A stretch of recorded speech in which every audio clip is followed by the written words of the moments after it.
Hello students, welcome to Arms Academy Digital. तो कैसे हैं आप? मेरा नाम है अरुण कुमार, आपका अपना केमिस्ट्री एजुकेटर।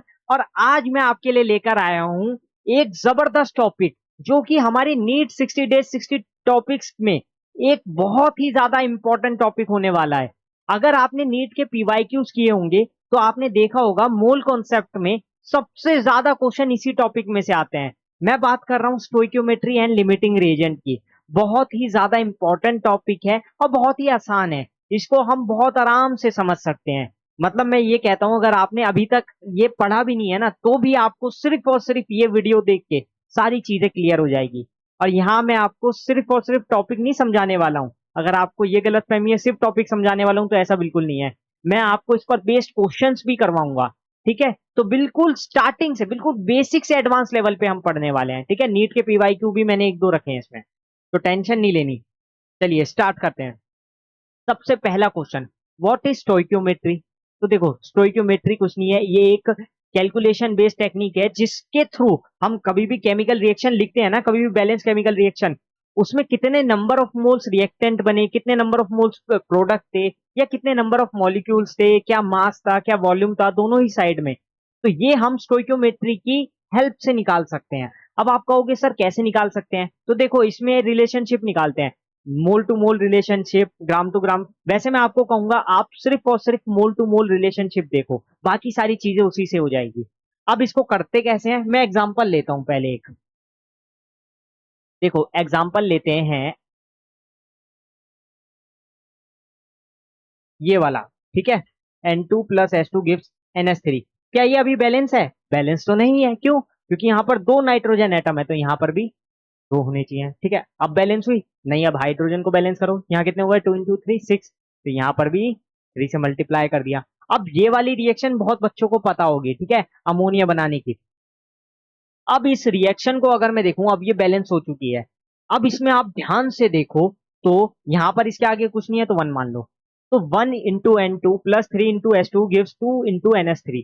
अब ये जो कोफिशियंट्स हमें दिख रहे हैं ना, यही हमें बताने वाले हैं mole to mole relationship.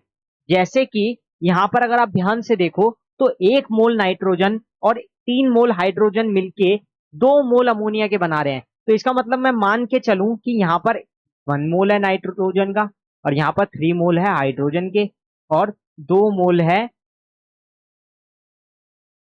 NH3 के, या मॉलिक्यूल है। ठीक है, आप ऐसे समझो। अभी तो मेरे को सिर्फ और सिर्फ इसको ना सॉल्व करना है। ठीक है, अब आपको मैंने एक चीज बताई थी, क्या? कि मोल्स के फॉर्मुलेज होते हैं। मोल्स के फॉर्मुले होते हैं कौन कौन से? जैसे एक फॉर्मूला होता है given mass upon molecular mass, और एक होता है given volume upon molar volume, या 22.4 लीटर। ये दोनों फॉर्मूलाज आपको पता है? ठीक है, अब इसके थ्रू देखो, यहाँ नाइट्रोजन का 1 मोल है, तो यहां से मैं ये लिख सकता हूं M = N × M। तो इसका 1 मोल है, और इसका मोलिकुलर मास कितना होता है नाइट्रोजन का? 28। 14 × 2 28। तो यहां पर मैं ये बोल सकता हूं कि यहाँ 28 ग्राम बन रहा है। तो क्या ये गलत बात है? बिल्कुल सही है। बात तो सही है। हमने इसका यहाँ देखे ना नंबर ऑफ मोल्स कितने हैं, और उसके मोलिकुलर मास से मल्टीप्लाई कर दिया। यहाँ पर देखो 1 × 28, इसी टाइप से किया ना। अब सेम चीज मैं यहां पर भी कर सकता हूं। इसके कितने थे? 3 मोल थे। तो अब इसके मोलिकुलर मास से इसको मल्टीप्लाई कर देंगे, 3 × 2। क्यों? क्योंकि हाइड्रोजन का मोलिकुलर मास तो 2 ही होता है। तो 3 × 2 कितने हो गया? 6 ग्राम। अब ऐसे यहां पर देखो, अमोनिया का मोलिकुलर मास होता है 17। क्या होता है? 17। ठीक है, ये सबको पता है, सबको आइडिया है इसके बारे में।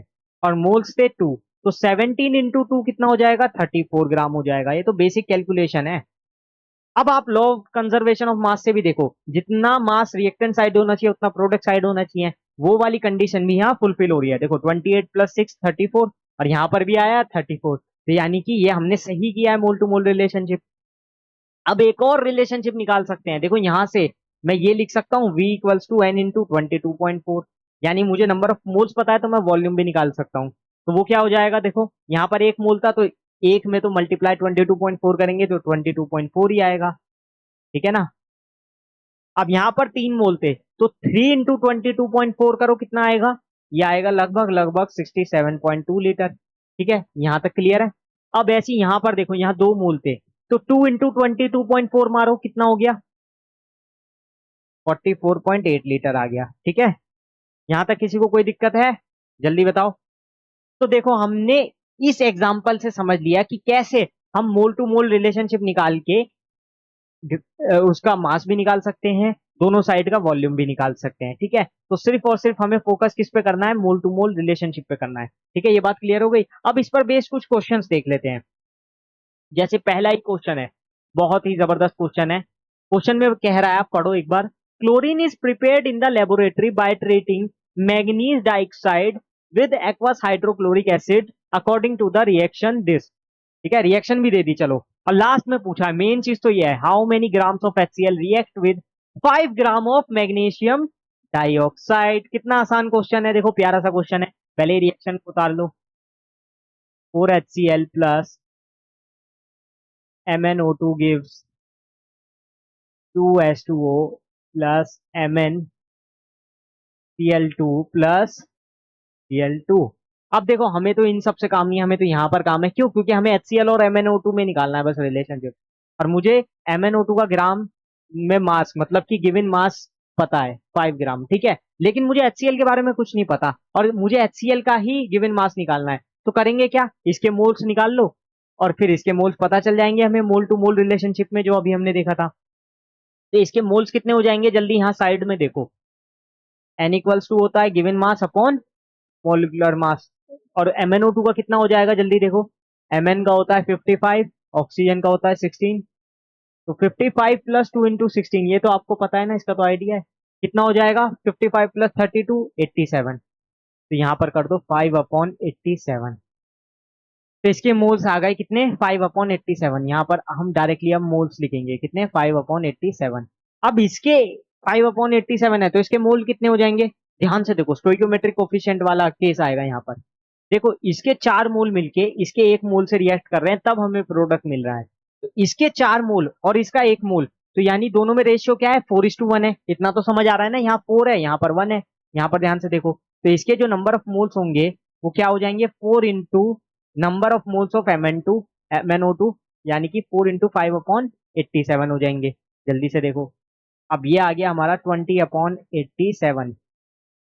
तो इसके नंबर ऑफ मोल्स मैंने निकाल लिए, किसके? HCl के। ठीक है ना, यहां तक क्लियर है? अब मुझे क्या निकालना था? गिवन मास ऑफ HCl निकालना था। और इसका फॉर्मूला हो क्या होता है? नंबर ऑफ मोल्स का given mass upon molecular mass. तो बस हमें करना क्या है? M इक्वल्स टू होता है हमारा number of moles into molecular mass. तो ये हो गया यहाँ से 20/87 इंटू मोलिकुलर मास क्या है इसका? HCl का 36.5, ये तो सबको पता है। क्लोरीन का 35.5 और हाइड्रोजन का 1, तो कितना हो गया मिला के? 36.5 हो गया। अब इसको सॉल्व कर लो, इसको सॉल्व करो।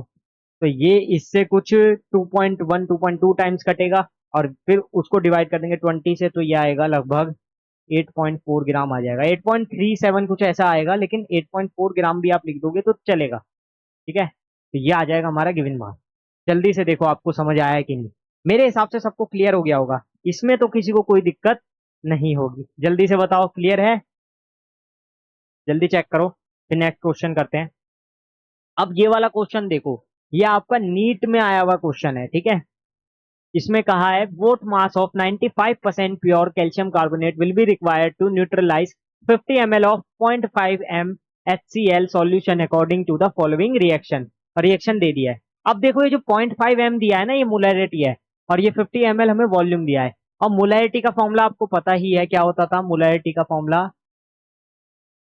MR से लिखते थे जिसको, वो होता था number of moles of solute upon volume of solution in litre. ठीक है, ये होता था। तो यहां से आप नंबर ऑफ मोल्स निकाल लोगे, वो क्या हो जाएगा? MR into V। कितनी थी यहाँ पर मोलैरिटी? चलो यही सॉल्व करते हैं, कोई दिक्कत नहीं। देखो, पहले हम लिखेंगे reaction, calcium carbonate plus 2HCl, फिर बना कैल्शियम क्लोराइड, फिर बना CO2, फिर बना H2O। ठीक है, यहाँ तक तो किसी को कोई दिक्कत नहीं रही होगी। अब मुझे देखो, यहाँ पर दिया है कैल्शियम कार्बोनेट के लिए 50 ml और 0.5 m। तो यहां से मुझे एक चीज समझ आ गई, नंबर ऑफ मोल्स हो जाएगा मेरा कितना? 50 इंटू 10 की पावर -3। क्यों करा मैंने? क्योंकि ml में था, ml को मुझे लीटर में चेंज करना पड़ेगा, और 0.5 मोलरिटी दी हुई है। अब इसको ध्यान से देखोगे तो ये हो जाएगा 25 इंटू 10⁻³ हो जाएगा। जल्दी बताओ कितना ही होगा मोल्स, या मैं इसको 25 मिली मोल्स भी बोल दूं तो कोई गलत वाली बात नहीं होगी, क्योंकि इसमें मेरे को कोई दिक्कत नहीं है। अब देखो यहां पर वही स्टोइकियोमेट्री वाला लगाओ, मोल टू मोल रिलेशनशिप। इसके 1 मोल के लिए इसके 2 मोल है, क्यों? क्योंकि यहाँ 1 है और यहाँ 2 है, तो इसका 1 मोल इसके 2 मोल, रेशियो है 1:2। तो जितने इसके मोल होंगे उतने HCl के डबल होंगे, उतने ही HCl के क्या होंगे? डबल होंगे। और मुझे क्या बताना था? अच्छा मुझे HCl का गिवन था ना, हाँ तो ठीक है, बस HCl का आ गया मेरे पास। HCl के नंबर ऑफ मोल्स मेरे पास कितने आ गए? 25 इंटू 10⁻³ और इसके कितने हो जाएंगे फिर देखो, अब यहाँ इसका 1 मोल इसके 2 मोल, तो रेशियो 1:2 का है, तो ये तो इसका डबल है, और इसके मोल्स निकालने तो क्या करना होगा? इसको हाफ करना होगा, इसको हाफ करना होगा। तो देखो यहाँ पर हो जाएंगे 25 इंटू 10⁻³ अपॉन 2। ठीक है, यहाँ तक किसी को कोई दिक्कत, कोई गड़बड़ नहीं? अब इससे इसको कैंसिल करो, कितना बचा? 12.5 इंटू 10⁻³ ये तो आ गए इसके नंबर ऑफ मोल्स, किसके? कैल्शियम कार्बोनेट के। ये तो इसके नंबर ऑफ मोल्स आ गए। अब यहां तक तो कोई दिक्कत नहीं थी, नंबर ऑफ मोल्स मैंने निकाल लिया। ठीक है, ये तो बहुत ही आसान था। अब क्या मैं इसका गिवन मास भी निकाल सकता हूँ? बिल्कुल निकाल सकता हूँ। कैसे निकाल लूंगा? इसका फॉर्मूला क्या होता है? हमें पता है n = given mass upon molecular mass. तो यहां से गिवन मास हो जाएगा n इंटू मोलिकुलर मास। ठीक है, नंबर ऑफ मोल्स पता है, इसका मोलिकुलर मास कितना हो जाएगा कैल्शियम कार्बोनेट का? वैसे याद भी रख सकते हो, 100 होता है। नहीं तो देखो, कैल्शियम का 40 प्लस कार्बन का 12, 52 प्लस 3 इंटू ऑक्सीजन का 16, तो 52 प्लस 48 कितना हो गया? 100। ठीक है, ये तो आपको निकालना ही आता होगा मोलिकुलर मास वैसे। तो ये आ गया मेरे पास 1.25, पूरा टोटल सॉल्व करके 1.25 ग्राम। अब बहुत बच्चे गलती क्या करते हैं, इसको आंसर लगा देते हैं, बस हो गया, डी ऑप्शन करेक्ट। लेकिन रुको जरा, सबर करो, पिक्चर अभी बाकी है। देखो इसमें ये कहा गया है कि 95% प्योर कैल्शियम कार्बोनेट रिक्वायर्ड है, तो यानी कि यहाँ परसेंटेज कॉम्पोजिशन वाला फॉर्मूला लगेगा। और वो फॉर्मूला क्या होता था? Percentage purity. जल्दी बताओ क्या होता था परसेंटेज प्योरिटी का formula? Mass of pure sample, यानी कि mass of pure calcium carbonate upon mass of sample, upon mass of sample, और इनटू में होता था 100। ठीक है, इनटू में क्या होता था? 100 होता था। अब यहां से देखो, इसको 100 को तो उस साइड ले जाएंगे, और हमें निकालना क्या था? मास ऑफ सैंपल निकालना था। इसको m मान लेंगे, इसको m मान लेंगे। तो देखो परसेंटेज प्योरिटी गिवन थी कितनी? 95, और ये 100 इस साइड आ गया, तो 95 upon 100 equals mass of pure calcium carbonate कितना आया? 1.25 अपॉन, ये हमें निकालना है। अब इसको सॉल्व करो, अब जल्दी से इसको सॉल्व करेंगे तो क्या होगा? देखो इससे ये कैंसल आउट होगा, ये 100 इधर मल्टीप्लाई 1/25, ये आ जाएगा लगभग लगभग 1.3 कुछ आएगा। ठीक है, आगे का मुझे पता नहीं है, बट यहाँ पर देख लो तो 1.3 से रिलेटेड एक ही ऑप्शन आ रहा है, ए। ठीक है, तो 1.32 ग्राम आया होगा, ये मान के चलो। ठीक है, तो इस तरीके से इसको करना है। ये परसेंटेज प्योरिटी वाला जो फॉर्मूला है ये याद कर लेना, इस पे बेस्ड क्वेश्चन जरूर आएंगे।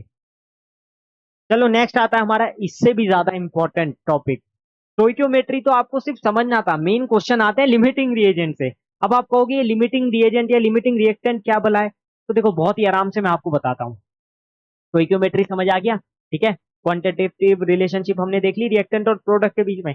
अब अगर आपको रिएक्टेंट में ही दोनों रिएक्टेंट के नंबर ऑफ मोल्स गिवन हो, तो आपको पता कैसे चलेगा कि कौन सा वाला फुल्ली कंज्यूम्ड होगा और कौन सा नहीं होगा, और कौन सा बच जाएगा? तो ये बात पता करते हैं हम लिमिटिंग रिएजेंट के थ्रू। जैसे मैं आपको बताता हूं, यहां पर देखो, यहां पर मुझे ये जो ए है इसके मोल्स दिए हुए, ये जो बी है इसके भी मोल्स दिए हुए। अब कैसे पता करें कौन सा वाला लिमिटिंग होगा? और ये हमेशा याद रखो, जो भी लिमिटिंग रिएजेंट या लिमिटिंग रिएक्टेंट होगा ना, वो फुल्ली कंज्यूम्ड होगा, यानी कि जो प्रोडक्ट बनेंगे वो उसी पे डिपेंड करेंगे। ठीक है, और ये जो एक्सेस वाला रहेगा ये कुछ बच जाएगा, ये कभी भी फुल्ली कंज्यूम नहीं होगा। तो यहाँ पर देखो, ए के मोल्स थे 6, इसको मैं यहाँ लिख देता हूँ, कोई बात नहीं। 2a + 3b give 4c + 5d। ठीक है, तो इसके मोल्स थे ए के कितने? 8, और इसके कितने थे? 6। अब बहुत बच्चे ने यहाँ से देख के इसको लिमिटिंग रिएजेंट बोल देंगे। रुको जरा, हमें एक चीज और करनी होती है। नंबर ऑफ मोल्स भी गिवन है तो उसको स्टोइकोमेट्रिक कोफिशिएंट से डिवाइड करते हैं। जैसे इसका था 3, इसका था 2, तो इसको 2 से डिवाइड करेंगे, इसको 3 से डिवाइड करेंगे। कितना आया? 2। यहाँ से देखो तो ये आया 4। हाँ, ये बात क्लियर है कि यहाँ पर अभी भी लिमिटिंग रिएजेंट कौन है? ये। क्योंकि कम किसके हैं? कम किसकी आ रही है वैल्यू? इसकी आ रही है ना। लिमिटिंग रिएजेंट निकालने के लिए सबसे पहले हमें यही करना होता है, नंबर ऑफ मोल्स को डिवाइड कर देंगे किससे? स्टोइकोमेट्रिक कोफिशिएंट से।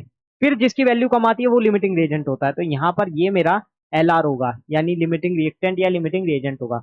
अब इसके जितने मोल्स है उसी पे बेस्ड यहाँ पर मोल्स बनेंगे। हमें सी के मोल बताने थे ना, तो ये हो जाएंगे 4 into number of moles of limiting reagent, यानी कि 2। कितने हो गए? 8 मोल्स हो गए। इसके आएंगे 8 मोल्स। ठीक है, ये वाली चीज क्लियर है आपको? जल्दी बताओ। ठीक है ना। अब एक क्वेश्चन देखो ये वाला। पेन चेंज कर लेते हैं, बहुत देर से सेम ही पेन यूज कर रहे हैं। इस रिएक्शन में बताना है कि 1 मोल अमोनिया और 1 मोल ऑक्सीजन मिक्स होते हैं तो कितने नंबर ऑफ मोल्स NO बनेंगे। ठीक है, रिएक्शन आपने देख लिया है। तो देखो यहां से मुझे दिख रहा है यहाँ 4 मोल है, यहाँ 5 मोल है, यहाँ 4 मोल है, 6 मोल है। अब देखो इसमें मुझे सबसे पहले देखना है कौन लिमिटिंग रिएजेंट है। तो सबसे पहले तो रिएक्शन लिखो।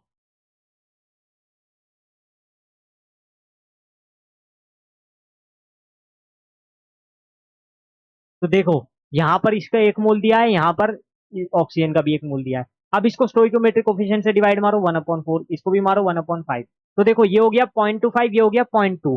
और जहां पर डिनोमिनेटर में, चलो वो भी छोड़ो, मैं सीधा इसकी वैल्यू लिख देता हूँ। ये हो गया 0.25, ये तो आसान है ना, क्योंकि ये हो गया 0.2। अब बताओ कौन कम है? ये कम है ना, ऑब्वियस सी बात है। 0.25 ज्यादा है, 0.2 कम है, तो ये मेरा हो जाएगा लिमिटिंग रिएजेंट LR। ये मेरा LR हो जाएगा। तो मुझे बताना है कितने नंबर ऑफ मोल्स NO बनेंगे। तो कितने बनेंगे? जो वैल्यू आई उसको मल्टीप्लाई कर दो 4 से। कितना हो गया? 4 इंटू 0.2 इक्वल्स टू 0.8। तो बस यही तो बताना था। जल्दी से चेक करके बताओ ये चीज क्लियर है कि नहीं, है ना। बहुत बच्चों को इसमें भी गड़बड़ हो जाती है ना। बस नंबर ऑफ मोल्स बताने थे तो यही आंसर हो जाएगा, 0.8 मोल आ जाएगा। नेक्स्ट देखो ये वाला क्वेश्चन बहुत बढ़िया है। When 22.4 liter of hydrogen is mixed with 11.2 liter of chlorine each at STP, the moles of HCl। अब देखो ये वाले क्वेश्चन में बच्चे बहुत भर भर के कंफ्यूज होते हैं। क्यों? क्योंकि देखो रिएक्शन तो सब लिख लेंगे, क्या है H2 plus Cl2 gives 2HCl। ये तो सबको आइडिया है इसका। तो यहाँ तक तो 100% कोई कंफ्यूज नहीं होगा। अब जब एसटीपी में आ जाए तो आपको देखो एसटीपी वाला फॉर्मूला लगाना होता है। कौन सा वाला? एसटीपी का। जैसे मुझे दिया है किसका? इसका वॉल्यूम गिवन है, तो वॉल्यूम टू वॉल्यूम आपको कन्वर्जेशन भी नहीं करनी है, आपको सिर्फ और सिर्फ उसको मोल्स में कन्वर्ट कर देना है। ठीक है, क्लोरीन के लिए दिया है 11.2 लीटर। अब बहुत बच्चे क्या करते हैं, वॉल्यूम टू वॉल्यूम कन्वर्जेशन नहीं आता तो वो छोड़ देते हैं। अब देखो करना क्या है, इसको नंबर ऑफ मोल्स में कैलकुलेट कर लो। जैसे मुझे पता है नंबर ऑफ मोल्स का एक फॉर्मूला होता है, given volume upon molar volume या 22.4 लीटर। ठीक है, तो यहां पर तो मुझे गिवन ही है, यहां पर तो मुझे वॉल्यूम ही दे दिया ना, यहां पर तो मुझे ये वी गिवन है। और जब मुझे वी गिवन है तो नंबर ऑफ मोल्स निकाल ही लूंगा। कैसे? उसको 22.24 से डिवाइड करके। देखो ऐसे कितने आ गए नंबर ऑफ मोल्स? 1। और ये वाला भी निकाल सकते हो आप, ये इसका डबल है तो ये 1/2 कितना आ गया? 0.5 आ गया। अब देखो कितना आसान था। अब इसके नंबर ऑफ मोल्स 1 है, इसके 0.5 है, इनके आगे कोई कोफिशिएंट नहीं है, तो यानी कि यही होंगे बस। तो यहाँ पर देखो कौन कम है, वैल्यू इसकी कम है, तो ये लिमिटिंग रिएक्टेंट होगा हमारा। ये क्या होगा? लिमिटिंग रिएक्टेंट या लिमिटिंग रिएजेंट होगा। ठीक है ना। अब ये पूछ रहे हैं the moles of HCl formed is equal to, इसके कितने मोल्स बने होंगे, तो वो बस ये देखो और इसकी मल्टीप्लाई इसके स्टोइकोमेट्रिक कोफिशिएंट से कर दो बस। 2 इंटू 0.5 कितना आ गया? 1। तो इसके कितने मोल बन रहे होंगे? 1 मोल। ठीक है, तो इसका आंसर हो जाएगा 1 मोल ऑफ HCl। जल्दी से चेक करके बताओ आपको क्लियर है कि नहीं है। ठीक है, एक बार चेक करो फिर लास्ट क्वेश्चन करेंगे। ये वाले तो जल्दी से हम निपटा सकते हैं, क्योंकि कौन सा पेन लूं? चलो ये लेते हैं, ब्लू लेते हैं, ब्लू नहीं लिया। अब देखो इस क्वेश्चन में कहा है फॉर आ रिएक्शन N2+3H2, पहले लिखते चलते हैं। ये वाला तो मैं पहले ही एग्जाम्पल भी दे चुका हूँ वैसे। 2NH3 identify dihydrogen as a limiting reagent in the following. अब हमें ये बताना है कि सारे ऑप्शंस को पढ़ पढ़ के कि किसमें हाइड्रोजन जो है हमारा लिमिटिंग रिएजेंट आएगा। तो उसके लिए अब हमें ऑप्शंस चेक करने पड़ेंगे। जैसे ए ऑप्शन है, इसमें मास गिवन है 56 ग्राम नाइट्रोजन का, या डायरेक्टली लिखते हैं, इसमें 56 है और इसका 10 ग्राम है, तो बस इसके 56 को डिवाइड कर दो किससे, इसके मॉलिक्यूलर मास से, जो कि होता है 28। कितना आया, ये आ गया 2। ठीक है, सॉल्व करने पर 56/28 कितना आएगा, 2। और यहाँ पर इसको डिवाइड कर दो 2 से, क्योंकि इसका मॉलिक्यूलर मास 2 होता है। लेकिन यहाँ पर एक ट्विस्ट है, सिर्फ 2 से डिवाइड करके नहीं काम चलेगा, यहाँ पर तो कोफिशिएंट भी है, तो कोफिशिएंट से भी तो डिवाइड मारना पड़ेगा। तो ये हो जाएगा 10/2 इंटू 3, 10/6 हो गया यानी। और 10/6 कितना आता है, 1.67 आता है। ठीक है, या कितना भी आए 1.66, मुझे इतना पता है 1.6 कुछ आता है। और सीधे सीधे पता चल रहा है कि यहाँ पर लिमिटिंग रिएजेंट ये होगा, यानी डाइहाइड्रोजन होगा।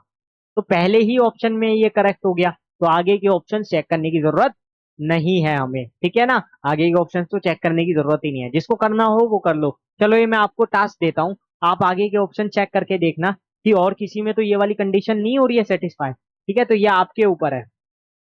एंड आई थिंक ये खत्म होता है इसी के साथ में। तो बहुत ही आसानी से हमने ये पूरे के पूरे टॉपिक को समझा। आई होप आपको ये समझ आया होगा। तो मिलते हैं फिर नेक्स्ट वीडियो में। Till then, thanks for watching and stay tuned with us.